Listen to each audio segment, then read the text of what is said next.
And we're back again. This is the Horror Guys. Horror Guys. Episode number 34, where we discuss horror movies, occasional snacks, all kinds of horror stuff. And just a warning up front that we may do some spoilers if you haven't seen these movies and you really want to go into them blind. But here we go. Yeah. That's a lot of movies. What did we watch this week? Well, this week we watched the Universal Studios movie, The Ghost of Frankenstein from 1942. Then we move up to our Hammer horror classic, The Curse of Frankenstein from 1957. In color. Two competing Frankensteins. Yes. Frankenstein versus Frankenstein, only not really. Yeah. The new movie, A Hole in the Ground from 2019. And back when we were doing news, we talked about A Hole in the Ground was coming, and it's here. It came. We saw. Our international feature is a French film called Climax from 2018, also fairly recent, and a bonus review of the not quite released yet movie, Between the Darkness, also called Come Said the Night, which will be releasing this upcoming Tuesday, August 20th, on all the major streaming networks. Did you catch that? We got to see a movie before any of you.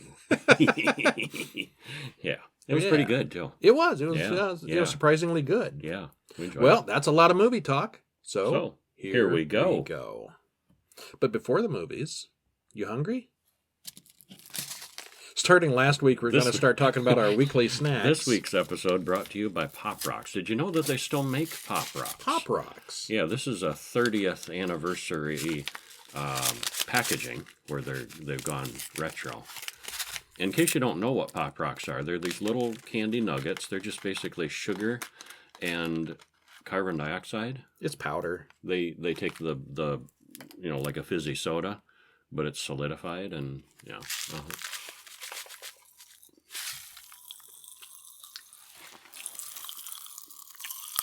Yep. You can probably hear that. Yeah. And if you bite them, they pop more. No, they don't hurt, but it's a weird sensation. You know, there's that kid who drank the soda and blew his stomach out. I heard that's an established fact, right? Yeah, yeah.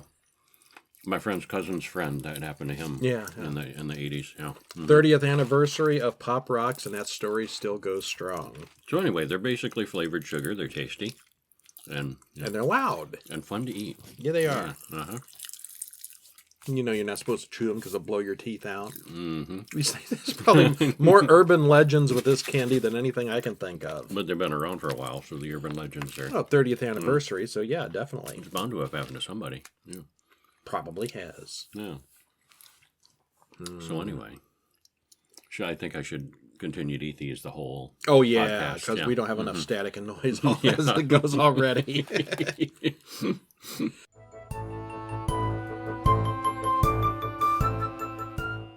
Well, this week we started out with The Ghost of Frankenstein by Universal in 1942. Directed by Earl Kenton.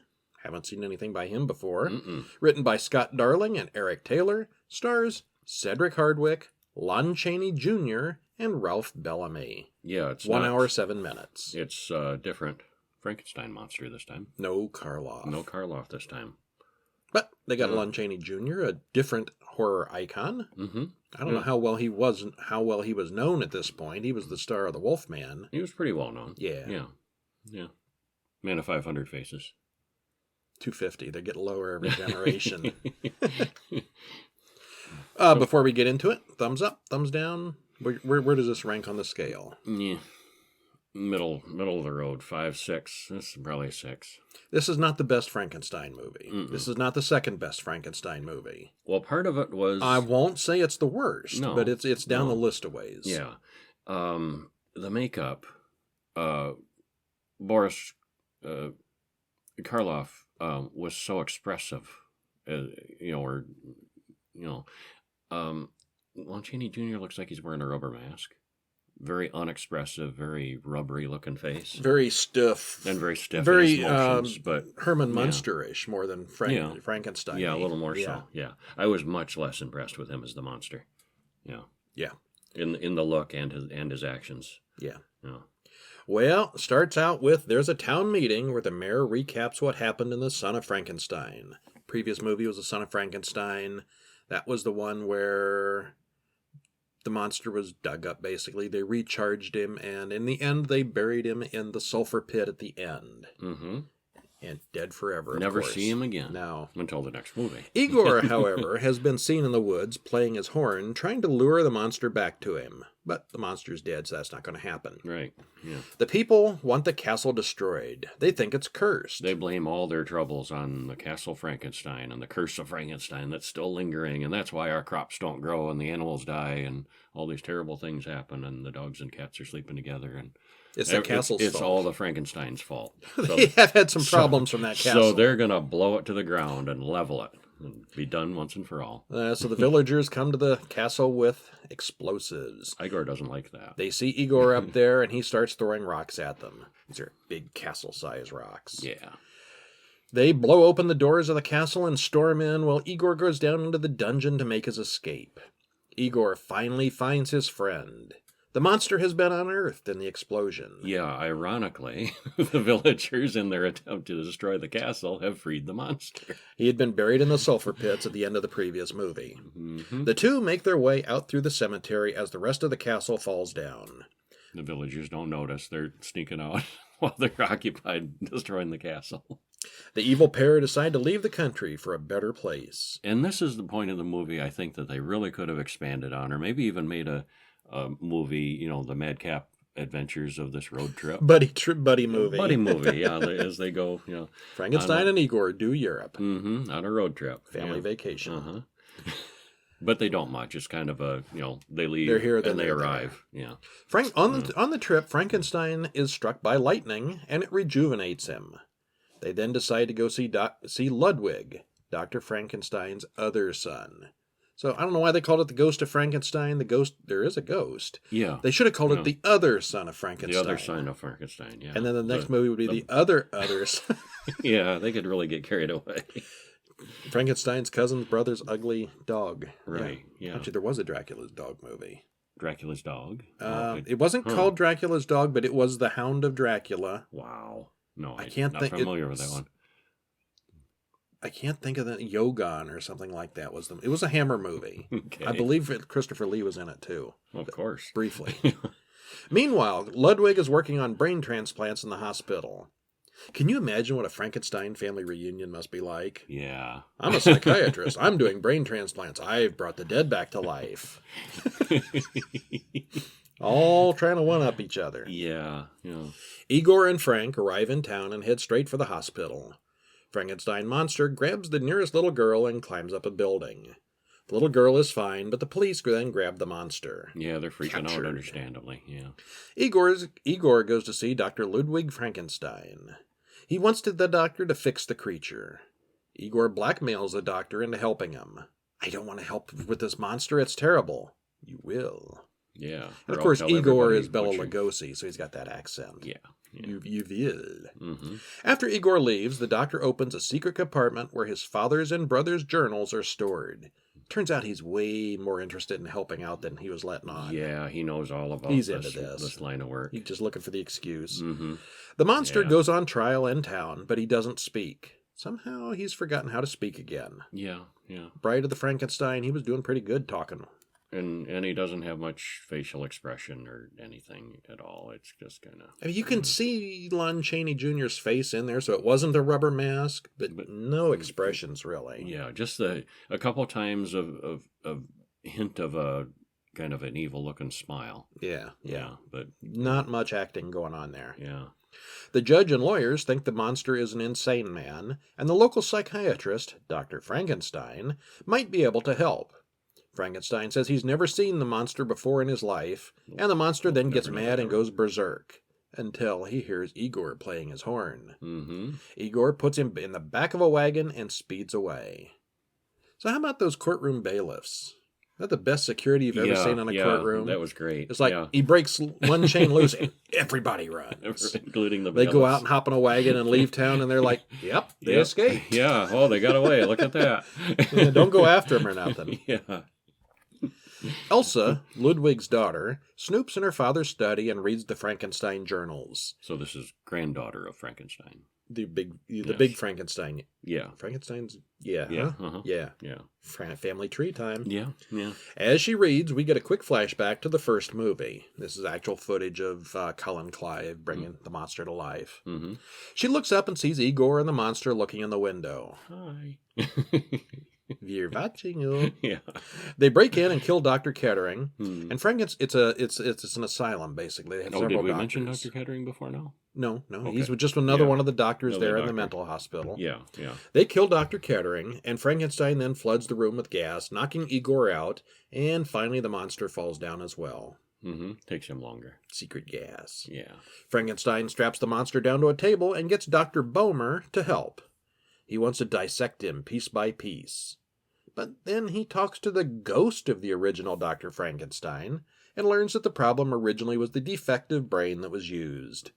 Ludwig can transplant brains. Hey, that's mighty convenient. Hey, I've got an idea. Let's give the monster a new brain. Yeah, where'd we get a brain? And Dr. Kettering. He just died. this is where the title of the movie comes from, The Ghost The Ghost. of Frankenstein. And But it's never explained where this ghost came from. I don't think it was really a ghost. He did, suddenly the ghost of your father appears. You'd be kind of shocked, alarmed, scared, I think he was just talking to himself. I think it was like Just a camera, a director's trick to make us uh-huh. visualize what he was thinking. Uh-huh. Yeah. Yeah, probably. I think it was just in his head. Nobody else saw the ghost, and this is the ghost's Yeah. only opinion. And the way he reacted to it.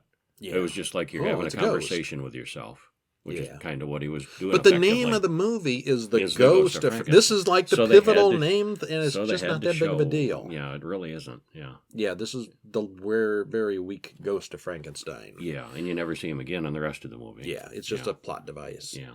Not even really a necessary plot device. It's like, we got to have a ghost in this film somewhere. Well, it was a way to get him to change his mind. And I think it was a way to, Okay. the demon and the angel sitting on his shoulder, kind of, it could have been like that. Like, no, dissect the creature. No, give it a new brain. No, Let's see what it can really do. Yeah. Igor says his own body is pretty much ruined, so he volunteers to have his brain put in the monster's body. No, Ludwig wants to use the brain from Dr. Kettering. It's a good, healthy, beneficial brain. Mm-hmm. He's a good guy. Yeah. They hook up the electrodes and recharge the monster because he needs strengthening up before his big operation. Who knew he was rechargeable? Mm-hmm. He is. The monster also consents to the operation. Change brain. Except he doesn't say that. He doesn't say that, but he he nods. Yeah. Igor, I'm thinking he doesn't really understand what the brain does. Probably not. No. Yes, trade my brain for something else.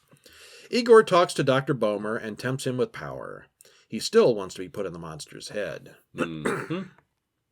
The police smell a rat, and they search the hospital. They find the secret lab. They go downstairs, but no one is there. The monster is out visiting the little girl downtown. His obsession. He's getting to be a little more of a creeper than a monster at this point. A little bit, yeah.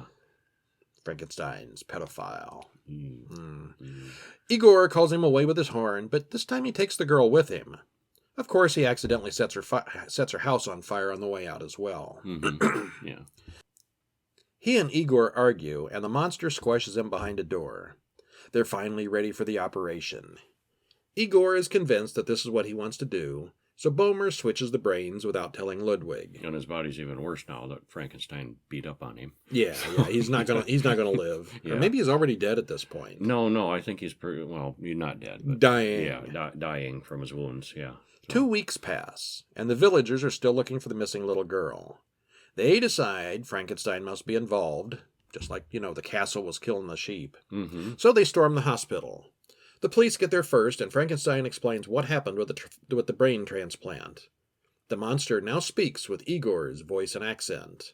Now he sounds like Dracula. Yeah. He tells them all that he's Igor. And I will rule the world and kill you Yes. all. I have this super body. Can't be killed. And this super brain. Except there's a complication. The rabble outside find a battering ram somewhere and break in. Boehmer then turns on the gas, and many villagers pass out. Suddenly, in the confusion, the Igor monster screams that he's gone blind. Frankenstein then explains that Dr. Kettering and the monster had the same blood type, but Igor's was different. Oops. Mm-hmm. The operation is not going to last. Igor then kills Bomer in a rage, but the lab starts to burn, killing everyone inside. A happy ending. The monster's dead forever. And we never see the monster again. Yeah, Yeah. And a happy ending for a romantic couple. The daughter and the daughter and the detective. detective. Yeah.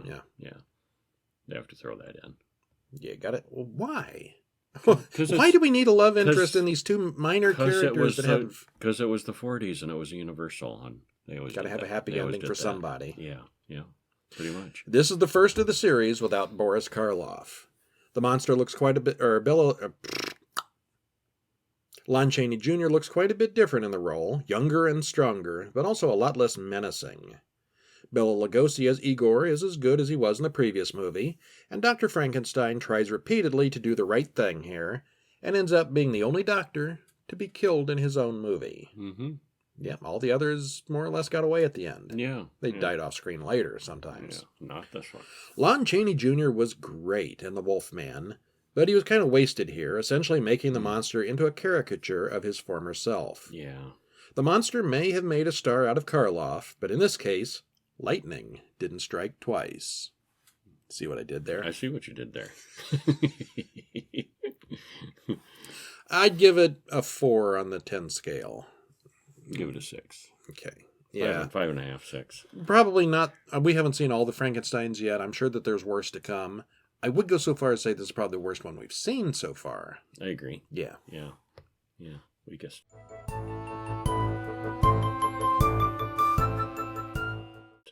The weakest. And now we change the channel from the Universal channel to the Hammer channel. And we watch their Frankenstein movie. This is their first Frankenstein movie. 1957. It's in color, and it was the first color Frankenstein movie that anybody had made. And Hammer was just really getting into horror. They'd done the 3 or 4, however many Quatermass movies you want to talk about. They did a black and white one with Peter Cushing called The Abominable Snowman, which we have not seen yet. This was their first color horror movie. This was their first big monster like Frankenstein to tackle. Mm-hmm. And what'd you think overall? Did they make it? Did it? Okay. Yeah, I thought so. Yeah. It was very different from the Colin Clive 1931 Frankenstein. Mm-hmm. Yeah. But the story was kind of the same too. Yeah. In ways. Mm-hmm. You've read the book, haven't you? I have, yeah. Neither one's really all that close. No. The two movies were closer together than the book. Yeah. Yeah. Where's your number rating on this? I'm going to go with a 7. With this one? Yeah. Higher than the previous one. Yeah, I'd say a 7. Yeah. Yeah. As good as Universal's first Frankenstein movie? Mm-hmm. Not as influential, but definitely good. Yeah. Curse of Frankenstein, The Curse of Frankenstein, 1957, directed by Terence Fisher, written by Jimmy Sangster, stars Peter Cushing, Hazel Court, Robert Urquhart, and Christopher Lee. 1 hour, 22 minutes. What a cast. Yeah. Yeah. A priest rides up to the castle on the hill. He goes inside and a guard leads him to a cell. Inside the cell is Baron Frankenstein. He wants to tell his side of the story, and he knows that people listen to the priest. He had been a young medical student, probably 12 or 13, and he suddenly inherited his mother's fortune. He decided to use the family's money to continue his work. He hires a tutor, Paul. He grew to manhood with Paul by his side, and the two started working together on experiments involving life. Paul becomes his Igor, basically. I mean, his sidekick. He's a better dresser. Yeah. After many years, they have a breakthrough. They bring a dog back to life. Paul then wants to immediately submit a paper at the next month's conference, but Victor wants to go further. He wants to build a complete creature from parts and create life from nothing. From scratch. Yeah. And this creation is a lot more chemical. There's still electricity involved, but there's a lot more chemicals. Yeah. Beakers that bloop. Colored, blinky, or bubbly things. Bleepers that bloop and, beakers that bubble and bloop. Yeah. Bloop, bloop. He wants to build the perfect human.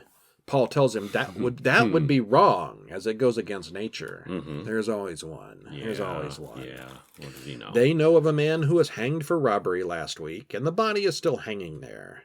Last week? Yeah. Outdoors? Yeah. They liberate it that night. The birds have eaten half the head. Victor cuts off the head and throws it into a huge tub of acid so that in a few minutes there'll be no trace. Yeah, and You got this giant tub full of acid. Well, every lab should. Is that like Chekhov's tub? You know, we're going to be seeing it later. You probably, yeah. Well, Paul is kind of grossed out with that. I liked how Frankenstein's just so casual. This head is bad. We'll just saw it off, and Paul looks like he's turning green and just about to barf. And, It's a little over the top for Paul. Yeah. Victor goes out of town for a while, and while he's gone, his cousin Elizabeth arrives to stay. She's planning to live there. Victor arrives back, and he's got the hands of the world's greatest sculptor in his bag. Yes. Yeah, he's started to collect parts, the perfect parts, the ideal, to make the ideal man. The perfect man. Yeah. Mm-hmm. Paul has decided that they shouldn't continue with their experiments. He threatens to get Elizabeth to leave as well. Paul asks Elizabeth to leave for her own safety, but Elizabeth refuses. She intends to marry Victor. Meanwhile, Victor's upstairs getting busy with Justine the maid. First cousins, I may know, but, you know. It was a long time ago. That was allowed. Yeah. What? The maid? Besides, that's not going to be the worst thing Frankenstein does. Yeah, true. Yes, Victor's upstairs getting busy with the maid. He's doing it with the maid while Elizabeth is oblivious, thinking, oh, he's mine. Yeah. No, Elizabeth. No, he's not. Victor goes to the morgue and buys a pair of eyes. He calls in Paul to judge how well he's done. He admits that the creature he's made is ugly, but hey, he's not harming anybody. Well, and he says that, you know, the magnificence of the brain is, you know, that really influences how a person looks, and basically he thinks that, you know, an ugly mind makes an ugly person. Yeah, and once he brings him to life, everything will even out. You know what? You can be really smart and still have your eyeball hanging out and scars all over your face and not necessarily be attractive. Yeah. He invites Professor Bernstein over for dinner. Elizabeth refers to him as the greatest brain in Europe. Mm-hmm. Well, there's a cautious little phrasing. Kind of see where this is going. Paul arrives. He's still using the brain. There's a problem. He's not dead yet. Yeah, he's old. How do we fix this problem? Paul arrives, meets the professor, and suspects the worst, because he's not stupid. Yeah. Victor then pushes the old man over the railing, and he falls to his death. Lands right on his head. Makes it sound like an accident. Yeah. They bury him in the Frankenstein crypt, where Victor returns that evening to cut out the old man's brain. It's the least he could do. Mm-hmm. Paul comes in, and they fight. The brain is damaged in their struggle. Smashes it against the wall. Paul's fault. Brain damage. Victor implants the brain and gets everything set up. There's lots of colorful boiling beakers and humming electrical equipment that throws off static sparks. With colorful beakers that bubble and bloop, Frankenstein's monster looks to be floating in soup. With a flash overhead, it's no longer dead. But anyway, yeah, it is. It's floating in a big tank. You should do the whole movie that way. In rhyme. Yeah. Okay, so he has to go out and get Paul's help because the machine is too much for one person to handle. Yeah. Meanwhile, the tank drains. He leaves everything on. The tank drains. Lightning strikes the machine, starting up again with no one around. The creature starts breathing. Just by accident, a lightning strike. Paul activates everything. Paul finally agrees to help, and they head back to the lab. The creature is not only alive, but then it attacks Victor. Surprise! Oh, mm-hmm. The creature escapes during the night. The creature comes upon a blind man in the woods, and things go badly for the blind man. Mm-hmm. Much quicker scene than the Bride a few months ago. And this is Christopher Lee as the monster. Yeah. And it's a different kind of look. He's not as lurchy.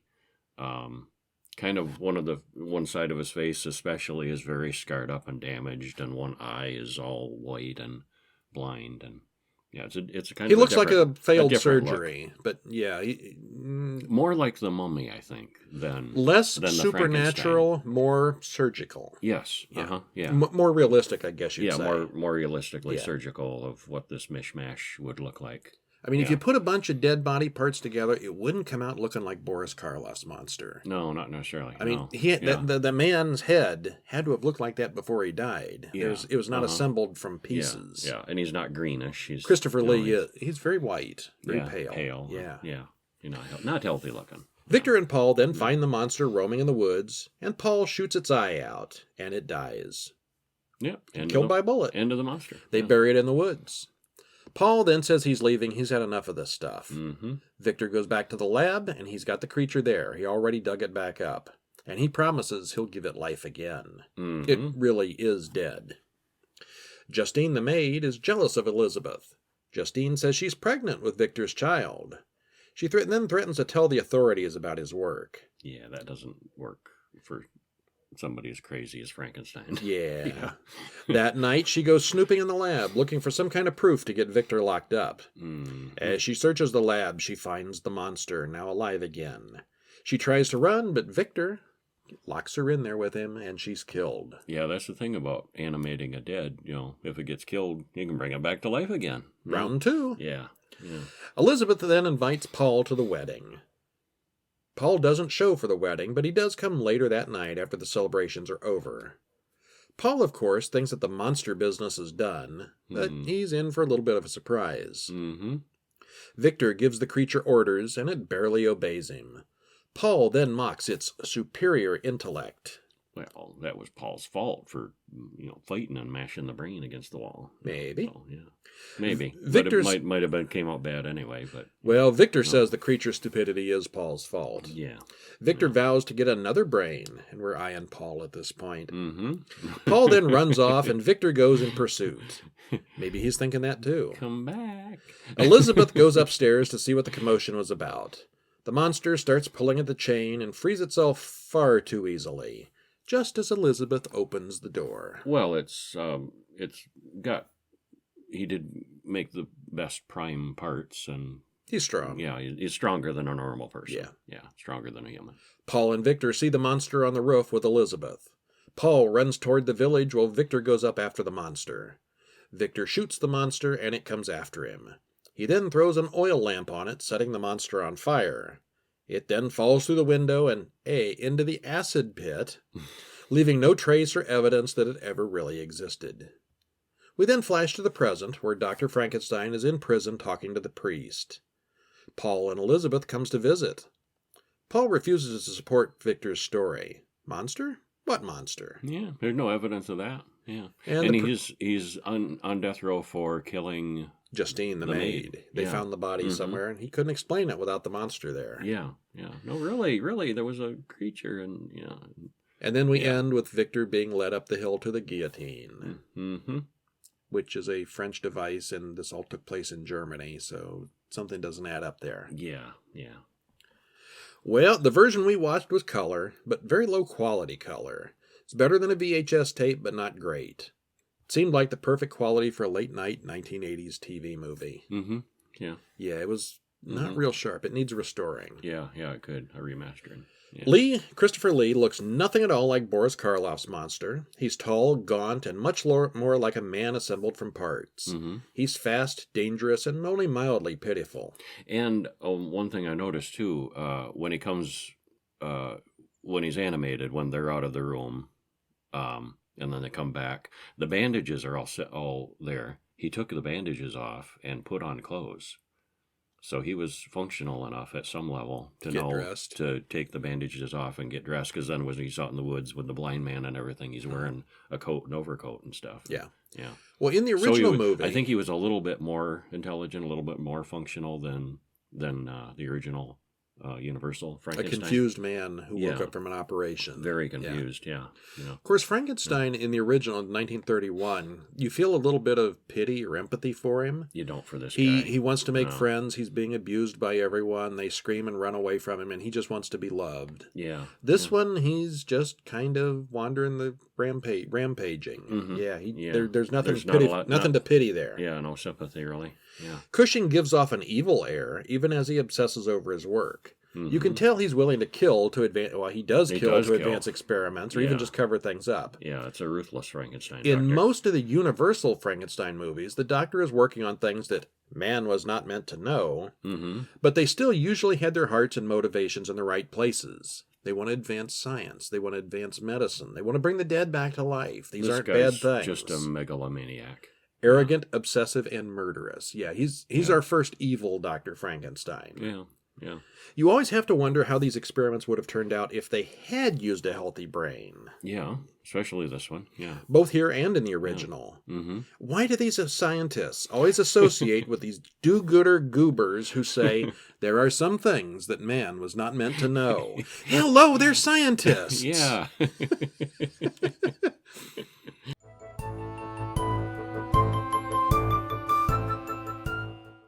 What else did we see? How about A Hole in the Ground? We saw A Hole in the Ground. We did. Yeah. Got one out in our backyard if you dig far enough. 2019, an Irish movie. New. Yeah. Directed by Lee Cronin, written by Lee Cronin and Stephen Shields, stars Shayna Kerslake, and I'll bet there's an Irish Shayna Kerslake or something. Yeah. I'm not. Yeah. Sienna Kerslake. So, pardon our mispronunciations. James Quinn Markey and Katie Outnan. 1 hour, 30 minutes. And thumbs up, thumbs down? Thumbs up for me. I'm very middle of the road on this one. Mm-hmm. I liked some of it. I did not like others. I give it a clear thumbs up. Okay. I liked it. I'm going to go 5 out of 10. Okay. You're going to go 7 out of 10. 7.5. 7.5. Sarah and Chris are moving to a land where everything is brown. I noticed that too. Yes. Even the green stuff is brown here. I have that very note. Even the green is kind of brown. Yep. Like the brown filter is on. Yeah. I'll talk more filters later. But even, everything, they'll show interior shots and it's all wood and wood grains and they're wearing brown clothes and all the set pieces are brown and it's a movie about depression. Besides having a brown filter on the green and the blue, and the sky is kind of brownish. Yeah. Black and white film? No, just color, but they're all brown. Yeah. The upside-down camera shows us a lingering shot of the land and road. Credits roll. Mm-hmm. They almost hit someone in the road. Sarah gets out to investigate and finds a muttering, black-lip, witchy old woman. There's always one. And at least they didn't hit her, so they drive on. We then learn that Chris is terrified of spiders. Chris is angry because his father didn't move out into the middle of nowhere with the two of them. He runs off into the woods and Sarah follows, but she can't find him. She walks up to the edge of a huge hole in the ground. Yes. And it looks like a giant crater completely surrounded by miles and miles of trees. Mm-hmm. It's a big one. It's a big hole, Yeah. Chris comes back to her. They have some friends over that night, and they mention Mrs. Brady. The locals call her Walkie-Talkie, a crazy old lady who lives near here. She was the one on the street. In the road, yeah. Mm-hmm. They explain that her son was killed in a mysterious incident many years ago. That night, she hears a noise and finds the back door open, and Chris is gone. Sarah goes out into the woods, but can't find him. She calls the emergency number, but Chris returns just as she starts talking to the guy on the phone. And he denies having been out. Yeah, he wasn't out. No, We know I he was here. was. I was Yeah. here, Mommy. Yeah, okay. Chris starts popping up behind her and otherwise doing creepy things. And you kind of wonder, is this all in her head at this point? You kind of wonder that a lot through the movie. You wonder that a lot through the movie. Kind of a paranoia building. Like something's not quite right, but it could just be in her head. She's on medication too. Is this a psychological has drama or is this a horror movie? Yeah, you don't know for sure. And the doctor has put her on some kind of strong medication for her mental state. Mm-hmm. Could be a medication side effect that's causing hallucinations too. Is she or isn't she? Isn't she? They run into Mrs. Brady again in the middle of the road. She takes one look at Chris and yells, "He's not your son!" and bashes her head into the car window. Bam! The next day, Sarah goes back to see how the old lady was doing after hurting herself, but finds her dead with her head buried in the ground. Ostrich-like, just her head. We learn did she have help, or did she do that herself, is the question. It's not an impossibility that she could have done that herself. Mm-hmm. She was clearly crazy. And that's what her husband thinks, that she was crazy and, a combination of craziness and dementia. Yeah, and some of that too. And her husband just accepts that, she did that to herself. And we learn that Sarah has a head wound that still bleeds occasionally. The implication is that she was beaten by her husband, an abusive relationship, and she was moving to the country to get away from him. Yeah. Of course, Chris doesn't understand that, but she does. Yeah. Sarah, implication, this is never spelled out to be sure. Yeah, hinted at. Sarah asks a friend, "Do you ever look at your kids and don't recognize them?" I think a lot of parents say that. Mm-hmm. Yeah, and again, perfectly, not horror. she just, having some mental issues? We'll see. Mm. Sarah goes to the old woman's funeral and wake. She talks to her husband, who tells her about their lost son, James. Mrs. Brady started saying that James wasn't really her son when he turned around 8. She was convinced that James wasn't her son, and that seeing Chris reminded her of that. She then ran over James with her car, and now everyone says it was a tragic accident. Yeah, No. we get the impression here it was not an accident. Mm-hmm. Yeah. Sometime later, Sarah is out jogging through the woods at night with her headphones on. Why? We don't know. And finds one of Chris's toys right next to the hole in the ground. She then sees or imagines at the bottom of the hole swallowing the nearby dirt like a big hungry mouth. You can see it. Mm-hmm. It's getting bigger. Chris swears that he hasn't been in the woods, but she found the toy. Mm-hmm. And then he pushes the heavy kitchen table across the room, Superman style. Yeah, there's that transitional moment when you realize, oh, he's not really the little boy anymore. Or she's imagining it. Well, maybe in her mind she's exaggerating the table speed. Well, at this point we don't know. Oh, that's right. That was the first time. Spoiler. Spoiler. Yeah. Okay. She watches through the crack under the door as Chris stalks, catches, and eats a big spider with his stretchy claw shapeshifter hands. But again, there's a development. But again, that seems very hallucinatory. It does. Yeah. Real Chris was terrified of spiders, but apparently not anymore. She's now clearly afraid of him. They go see the doctor the next day, and Sarah tells the doctor that Chris isn't himself. But he checks out completely normal, healthy little boy. The doctor asks Sarah more questions about herself than about Chris, as if he thinks there might be something wrong with Sarah. Mm-hmm. She then sets up a hidden camera in Chris's room. The doctor would tend to think that. What she was saying, that would be her first thing. Is there something wrong with her? He's looked at the kid and like, no, it's a kid. Normal kid. Yeah. She has this big scene where Chris gets all creepy in the school talent contest. But that was very hallucinatory. Yeah, from our point of view, it's clear that she's hallucinating the whole thing because no one else sees anything. Yeah, it's just a stage play. The kids doing a stage thing. And the whole group, the whole choir is up there. It zooms in on her like a tunnel kind of thing, and Chris is just talking by himself to her. Yes. And that's clearly a hallucination. Yeah. So you think even more so that makes it very clear she's nuts. Yeah. It then becomes very obvious that Sarah is hallucinating things. Mm-hmm. Then she looks at the hidden camera footage from the wall and goes to see Mr. Brady. Did we mention the hidden camera? She puts a hidden camera in the kids' room. Yeah. He says, the mirror always shows the truth about children. She shows him the camera. He says he doesn't see anything and throws the camera down on the floor. Still, he won't say that she's wrong or that she's crazy. And we don't know what he saw. We don't get to see what was on the camera, and his facial expression as he's watching is kind of conflicted, and you can't really tell. There could be a horrible monster on that camera, or it could be a normal kid. It could just be him being troubled by this is just a normal kid, and she's being really weird, like my wife was, kind of moment. But we don't know. Again, there's a lot of uncertainty. The scene should explain everything to us, but the way it's filmed, we really still don't know. Yeah. Sarah throws away the medication that the doctor gave her. More and more, Chris starts acting afraid of her. We know she's off her meds, so who's the real monster here? Mm-hmm. And that's the theme of the whole movie for the most part. Until she puts drugs in Chris's dinner, and then she tells Chris, "You're not my son."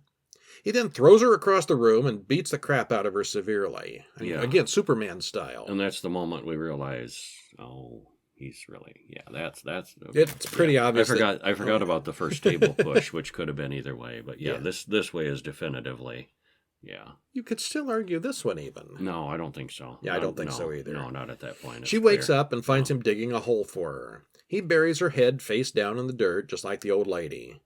He then passes out from the drugs she gave him. Sarah, not being as dead as the old woman was, wakes up and pulls her head out of the dirt. Mm-hmm. Pull your head out of the sand, literally. Yeah. She drags him back to the house and ties him up. He roars and growls and fights back, but she's way bigger than he is. He then lies on the floor and screams until you expect thing-like tentacles to pop out. Did you get that from that scene? He's just laying. The sounds and the camera angle are exactly like the Thing Very movie. reminiscent of that. Yeah. But that doesn't happen. Sarah finally goes back to the hole in the ground. She goes down into the hole and lets it swallow her up. Seems like a really bad idea. Yeah, it does. Yeah, but she's looking for the real Chris. Yeah. Of course she wakes up in a cave. She crawls around in the claustrophobic tunnels for a bit, and then it widens into an area where she can stand up. She finds an old skull, probably James. Could be. Then she finds Chris, intact mostly. Yeah. Then she finds the shape-changing monsters, and there's a bunch of them down there. Yeah, they're kind of blobby things, pod kind of things. Gray alien kind of things. Yeah. One of the monsters now looks like her. Yeah, that was neat. She knocks it out. Because it comes after her. They're chasing through the tunnel. She's dragging Chris and being chased, and you don't really see the creature clearly for a while, and it gradually becomes her. And it was her copy that was meant to, and apparently anybody that goes into the hole or falls in the hole can be replaced by one of these shape-shifting things. And she kills it. She knocks it out and pulls Chris from the hole. She runs through the woods carrying Chris, and they rest for a moment. Chris wakes up, and they hurry home. Sarah has to go inside the house where fake Chris was locked in the basement for her car keys. And she leaves Chris outside by the car. They were separated. Yeah, that seems kind of... And then that's questionable. She hears not Chris in the basement sounding pitiful, so she sets the house on fire. They drive away, covered in dirt, but alive. Chris looks up and smiles at her. And you're wondering, is this still the real Chris? Who's who here? Did he get replaced again? We then flash forward to a time when everything is good. It's still kind of brown, though. Yeah. And both Chris and Sarah are happy. Did you notice it was less brown? It was, okay. Yeah. She takes a picture of Chris out the window, and he's fine. The camera draws back, and we see dozens of mirrors in the room. They both really are okay. Yeah. We see her in the mirror. It was a paranoid kind of happy ending. Yeah. The film is going for a mood of depression and sadness, but the brown filter over literally everything was too much. I didn't think it was too much. Maybe I've been paying too much attention to filters over the years, but too many films rely on these things and not enough on acting and story. People raved over, what movie am I going to complain about? Wonder Woman. People rave over Wonder Woman, but I could never get past the fact that the movie was entirely gray. Most depressing movie ever. As the movie progresses, it becomes more and more obvious that Sarah is going crazy. There are several scenes where she sees Chris do something weird, like on stage in front of the crowd, and no one else sees anything wrong. It's hard to argue that anything is real when the mental issues are this obvious. There seems to be a big trend in modern horror to frame stories in such a way that you don't know if there's something happening or if someone is mentally ill. Yeah, that is a tendency. This is fine if done well, but I thought it was a little clunky here, because clearly Sarah is having hallucinations between the abuse, the doctor's drugs, and whatever else is going on. But there's also something wrong with Chris. So it was a combination in this movie. It's hard to tell. Yeah. The real question here is how much is real and how much is imagined, and it's never completely clear. There are shape-shifting doppelgangers in the hole, and they did clone Chris, and briefly Sarah too, but we don't really know how much is real and how much isn't. Yeah. All in all, thumbs up, though. I liked it. Yeah.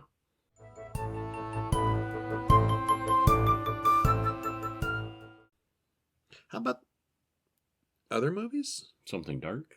Something dark. Something between the darkness. Between the darkness. Or Come Said the Night. Yeah, I guess that's a European title. Come Said the Night. But this one, in the United States, it will be called Between the Darkness. And I say will be called because it's not actually out yet. This is a pre-release. Coming soon, yeah. By the time you see this, it'll be almost available. The show shows on... Our show comes out on Saturday morning, and theirs is coming out on Tuesday, so soon. Yeah. Directed by Andreas Rovira. I believe. I don't know. Okay. Stars Danielle Harris, Lou Temple, Tate Birchmore, 1 hour, 30 minutes. And this will be available on all the various streaming services in a week or so. Thumbs up, thumbs down. Thumbs up. I thought thumbs up. Yeah. Yeah. Number-wise, I would go... I was pleasantly surprised. 6 out of 10? I'd give it a solid 8. Fate of 10? 8. I'd give it I would debate, 7.5, 8. No, I think 8. Okay. I don't think I was really the target demographic for this movie, but I did like it. I was? You're more teenage girl than I am. I don't know. I'm not a teenage girl either. A girl, Sprout, wakes up with a bad dream. Credits roll. Very simple. Mm-hmm. The film begins, and I'm going to avoid spoilers because this movie hadn't even... I know you haven't. I know nobody out there has seen it yet, so spoiler limited here. Yeah, let's limit them. Spoilers. The film begins as the family... I'll talk about the first 20 minutes or so. Yeah. The film begins as the family is in the car, driving to their home out in the woods. Initially, I thought they were moving to a new home out in the woods, but I don't get that impression later on. It's like they were just on their way home from somewhere. Yeah, it's more of a... Yeah. Yeah. Not a retreat. What's he call it? It's a retreat. Yeah. They all sit down to dinner and pray to Hippocrates. And that's when you start to realize... Ooh, what? Hippocrates, yeah. He worships the old gods and talks about the old gods, the Roman... Well, not just the Roman and Greek ones, but some of the... Yeah. Yeah, mostly Roman and Greek. But, yeah. It's 1 year today since one of the daughters, Magda, died. Mm-hmm. We get scenes of the father and 2 remaining daughters playing together as they commemorate the anniversary. So it's kind of somber, and they're kind of fun, too. They release a balloon. And we're about 20 minutes into it when I figured out that they don't have 2 daughters. One of them is a son. Yeah, there was that. Yeah, took me a while, too. Yeah. The father, or maybe all of them, seem inordinately obsessed with Greek mythology. Mm-hmm. For example, the son's name is Perseus. Percy for short. Mm-hmm. And that's how I finally figured out that, hey, that's a boy. Finally, the night is over and Sprout heads to bed. She has the nightmare again and sees her dead sister coming for her, but wakes up before anything bad happens. Was there someone in the room? The younger brother, Percy, seems to be traumatized. He doesn't talk, he wears plastic films or gloves continually, and he has really girlish long hair. And these aren't spoilers so far. These are just stuff at the beginning. Yeah. The park ranger and her son come for a visit. Sprout gets a glimpse of what appears to be a monster in the woods, and she calls it a gorgon. Greek mythology. And Dad tells her that, no, the gorgons are killed. Medusa was the last one, and she got killed. And they've got pictures in books and stuff. Mm-hmm. Yeah. The father seems to be an aging hippie, warning that the outside world is chaos. He prays to strange gods and kind of expects answers from them. Yeah. Of course, you pray to a god, you always expect an answer. I mean, even if they don't speak to you. Lots of prayers and meditation, and suggests the girl spend an hour in silence contemplating, a certain god or something, He says that his patron god is Hippocrates, and that Sprout will eventually find her own patron god when she's ready. She asks about Magda, and he explains that Magda was confused about the gods, and so was I at this point. That's the sister. Yeah, the dead sister. The dead sister. Mm-hmm. Sprout continues to have night terrors every time she goes to sleep. At one point, she and Percy go monster hunting the next day and find a bunch of dead animals. Again, no spoilers. Sprout falls down and has some kind of seizure. She claims the gorgon froze her like Medusa, and her father warns her not to go back into those woods. The father now says he believes Sprout about the gorgon, and then he goes outside to run the woods naked in the dark. And things get strange from that point. Yes, they do. Yeah. Things start getting really weird from here, my notes say. Yeah. That's as far as we're going to go. Yeah, if we go further, we're going to get into spoiler territory. But it is, I thought it was interesting and engrossing trying to figure out what's going on with this family. The father is weird, but you don't get the impression that he's evil or a monster or anything like that. No, the little brother is traumatized, but there's nothing wrong with him either, really. Yeah, they've got kind of a strange family dynamic, but it seems to be working, and they all no mother, dead happy. Daughter. Families get a little strange in a situation like that. But they all seem to be fairly happy. And yeah. But, like we said, things get strange. Good line of the movie, there are no gods, only monsters. Mm-hmm. So yeah. Things don't stay so cheerful. Yeah.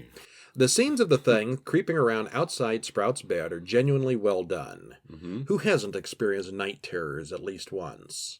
When you know there's something standing behind you and you can't wake up and you can't turn and you know it's there and it's going to get you, and then you wake up and there's nothing there. Yeah. The coming-of-age part of the film obviously revolves around Sprout hitting puberty, and she starts getting interested in Max, the park ranger's son, and dressing in a more adult style. Growing up is often about setting aside childish things, and we definitely see that here, especially toward the end.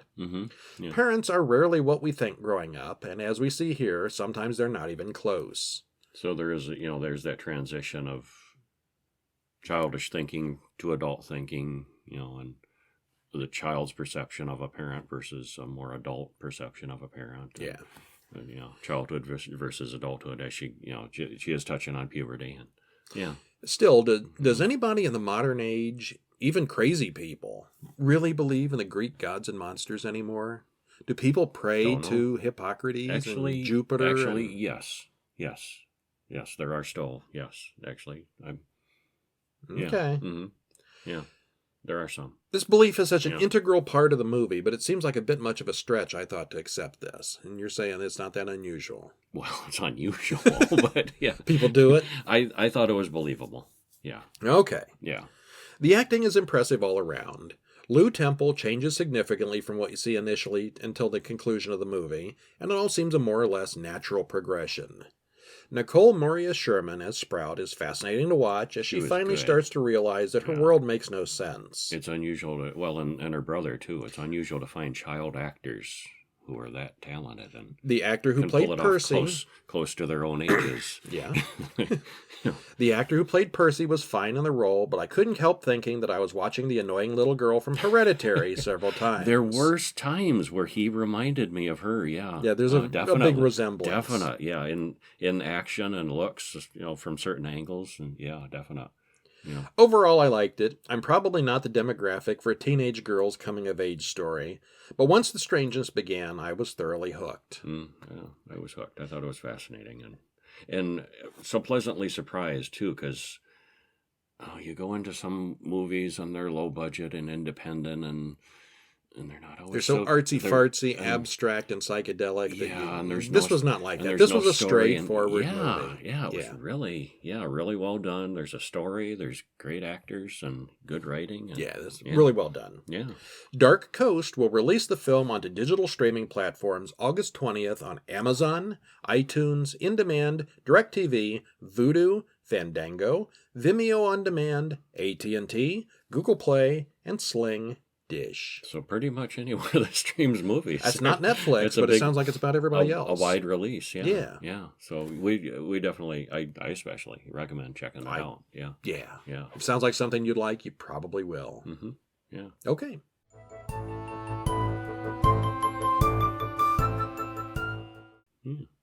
And then we had an international film last. One last movie. Yeah, we had this was a long week because we had 5 full-length movies instead of a short. Yeah. Lots of snacks. Pop Rocks and Twizzlers. Climax from 2018. Directed by Gaspar Noé. Written by same guy. Stars Sofia Boutella, Romain Guillermic, and Sohaila Yacoub. And they're seldom... Hour and 37 minutes. Seldom been a movie where I was... it's happened before, but I was so pleasantly surprised by this. Because we had picked it out ahead of time. We saw the preview, and preview looked good. And then I was reading the trivia about it. And trivia turned me off like no other movie ever. The trivia, one of the things, it was shot with a 5-page script is all, for a movie length. And they just kind of improvised. What was the other movie we saw where they improvised so much of it and we hated it? Was it Possession? Yeah. Yeah. Yeah, a lot of that was, yeah. Yeah. Yeah. Improvised movies generally don't come out well. And I said, uh-oh. Then they showed some of the film's influences, and I said, uh-oh. Yeah. One of the influences was Possession. Yeah. Oh, no.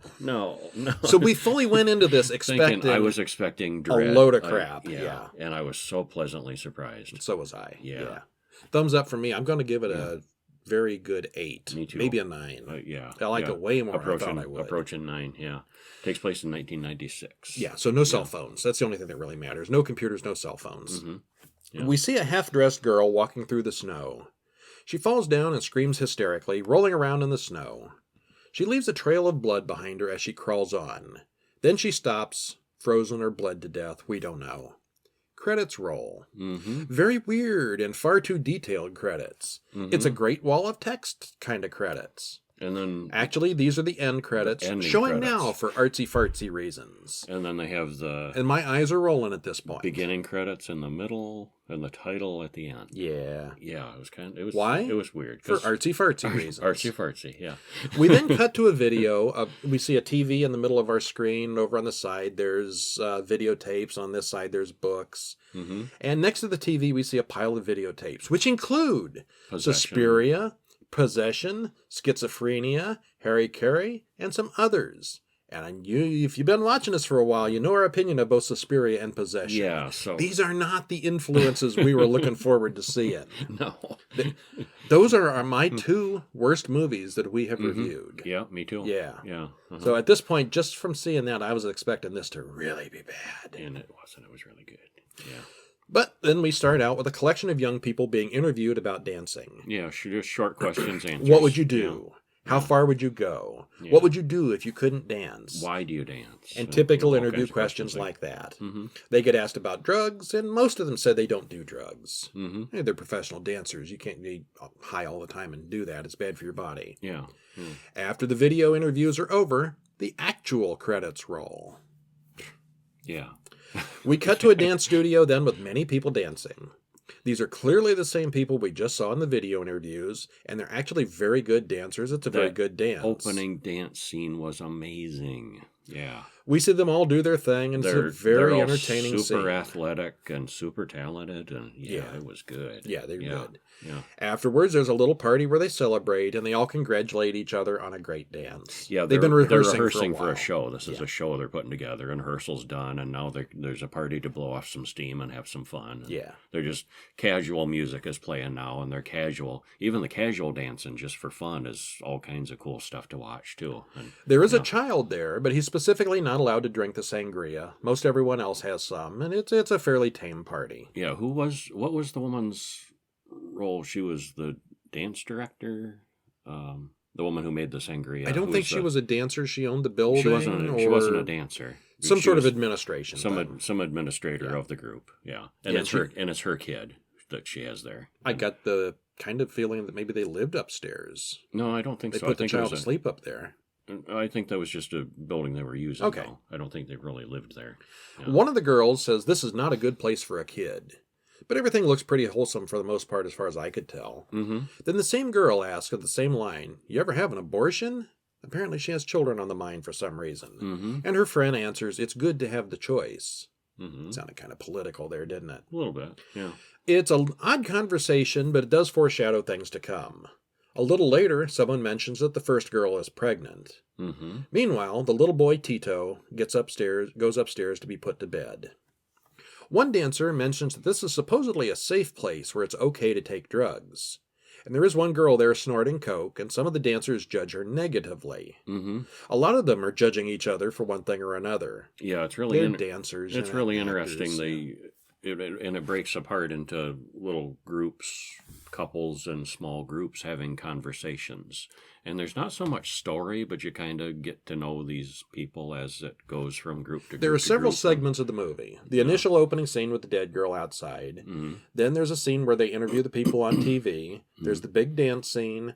They break into little segments of pairs or trios and talk. Yeah. Then there is the big scene, and then there's a scene that kind of wraps things up at the end. Mm-hmm. So that's really all the scenes there are to this. Yeah. It's a simple movie. And I don't think, for such a simple story and such a little story, it was so entertaining. Well, some of this, like this next segment we're about to talk to, felt kind of like padding to me. We spend about 15 minutes watching various small groups talk about each other and their relationships. There's two guys talking and the two girls talking, and they pair up. Yeah. You get to know the characters through this. And romantic interest, who's romantically interested, and there's some gay characters and bi characters further complicating things. Dancers. Yeah, micro dramas. And I started getting a little bored with this section. Oh, I thought most of them were very interesting. Okay. Especially that one guy and his giggle. Two guys talking about sex and how big they both. Oh, the one guy was talking about how big he is, and and just making the crudest jokes, and very funny. And he had the most infectious giggle. Again, this whole movie had a 5-page script, and most of it was improvised. And I suspect this is mostly improvised here, and they did well with it. Yeah, they did. Yeah. The little boy's mother said the best thing she ever did was make that sangria. The party's going well. Yeah. Yeah. Then we switch to an overhead view of them dancing, mostly one-on-one, one at a time in a circle for about 10 minutes or so. And it seems to get they more all have different frenzied. styles, and they get a little more carried away. Yeah, the dancing seems to take on more of a frenzied tone at that point. Yeah. And then more credits roll. Yeah. I think they're messing with us by this point. Yeah. We get a close-up of the sangria now as the party starts to wind down. And then you start to wonder, something's not right with that sangria. Several of the dancers mention that they're feeling funny. And they start acting funny. And something's kicking in, stumbling one around guy a little says. more. Yeah, something's not right. Yeah. And then one girl just stops dancing and pees in the middle of the dance floor. Yeah. That ain't normal. Not normal. Okay, the only character whose name I caught was Selva, and that would be Sofia Boutella's character. And she asked the Sangria woman, "What have you done?" Mm-hmm. Yeah. Sangria woman doesn't understand. She hasn't done anything, she says. But everyone is clearly acting. something was in the sangria. Yeah, everyone is acting really strange now and hardly dancing at all. Mm-hmm. They all realize the sangria's been spiked with LSD. Omar said he didn't drink any, so they all blame Omar and lock him outside in the snowstorm. Yeah, it's funny. We never see Omar again. Yeah, they turn on him and lock it, and it's dead of winter, so we assume that Omar is frozen out there. Well, he's sober. He walked somewhere. He's the only sober. But he wasn't wearing a coat or anything. So he walked fast. Yeah, depends on how far things. We don't know whatever happened with Omar. Yeah, we never see him again. The little boy Tito comes downstairs, takes a big drink of sangria, and his mother then locks him in the electrical closet for safety. Because she's freaking out too, and she's on it. Yeah, she's got it. Yeah, everybody who's had it is freaked out to various degrees. Some are handling it okay, and some are not. And I thought that was interesting too. Okay is relative. Yeah. I mean, clearly drugged, but happy about it, and not insane about it. And some are just insane, and The pregnant girl didn't drink anything either, but she's sick too because, pregnant. Mm-hmm. She gets kicked in the gut when someone finds out she didn't drink anything. Because they think that she spiked the sangria. Mm-hmm. Another girl then sets herself on fire. Between the sick girl, the screaming child, and the burning girl, there's now a lot of screaming going on now. But it's pretty minor too. It's just the back of her head. Well, the burning part, yeah. Yeah. There's nobody sober enough to help anyone else. They all join together and chant for the sober, pregnant girl to cut herself up with a knife, which she does. Yeah. Because high-strung. Yeah. Selva then freaks out all by herself in a scene very reminiscent of that one in Possession, only with a lot more screaming. A little bit, yeah. I think it was very much based on that scene. Yeah, I mean, we know that was an influential movie for this, and I think that was really the best part of this Possession, I thought. Yeah, it was. Yeah, that and subway they scene. kind of duplicated the same scene here. Yeah. She eventually comes upon the little boy behind the locked door who is now having his own drug-fueled hallucinations and is both seeing things and screaming, and he's like 6. It's a rough night for the 6-year-old. Yeah. The power goes goes out, and someone yells, "Oh shit, Tito's dead fried." Tito's in the electrical room and the power goes out. Yeah, what's he done in there? Of course, the mother has lost and the screaming inside the electrical room stops. Yeah. The mother has lost the key to the electrical room, so no one can open the door and check on him. And it's a heavy metal barricaded. He very well may have fried himself. Yeah. As things continue, the lighting gets more and more colorful, and things take on a funhouse maze-like quality. Yeah, there's kind of emergency lighting kicks in, and it's still lit, but dimmer. And the whole room is in like a big square. The whole building is like a big square hallway. Mm-hmm. And a lot of people just seem to be going around in loops. Around the central revisiting room. certain groups. Yeah. So a lot of it is just a big long individual walk. Rooms off the hallway. Yeah. Funhouse. Yeah, kind of. Yeah. Things start quieting down as people pair off and have rough sex or just lay there twitching or passed out. Mm-hmm. Yeah. The next morning, the police show up and find things in a mess. We see that Tito's mother is dead from a guilt suicide. The pregnant girl walked out into the snow and froze to death. She was the one in the opening credits. The brother and sister learn the joys of incest. And lastly, we find out who it was that spiked the punch. That was funny, though. And the brother's like, nothing happened. And the sister's like, what do you mean? What?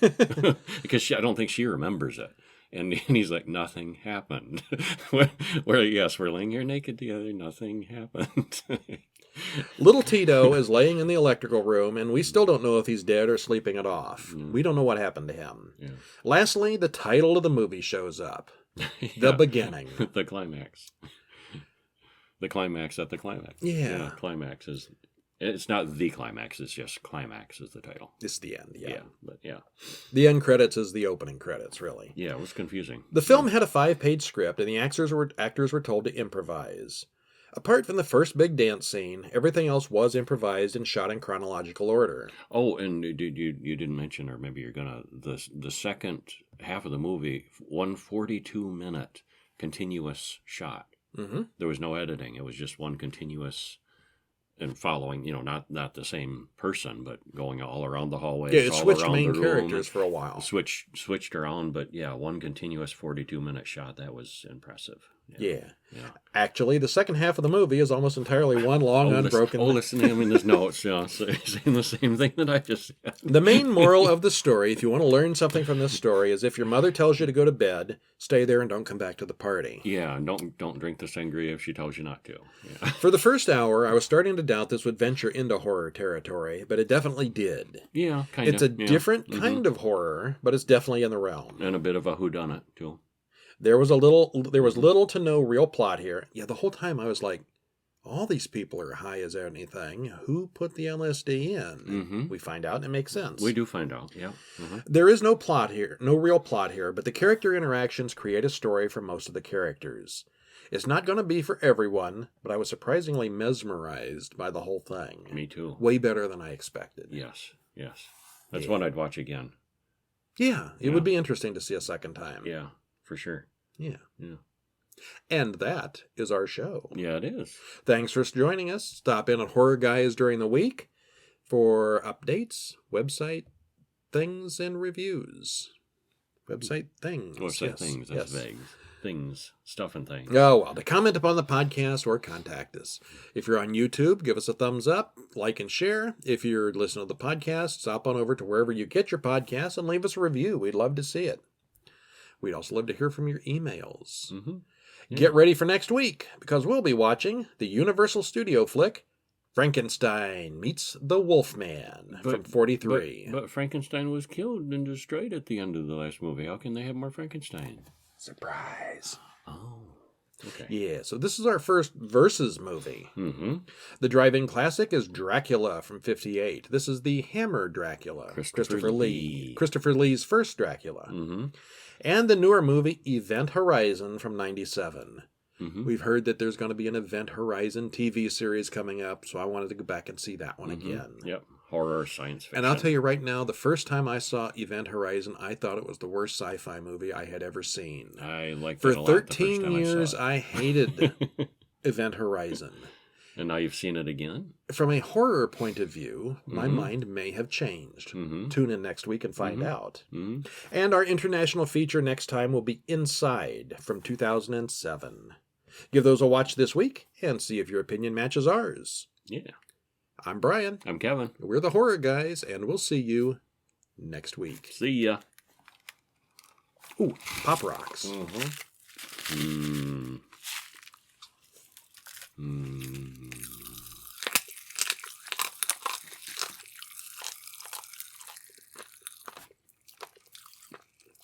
Yum.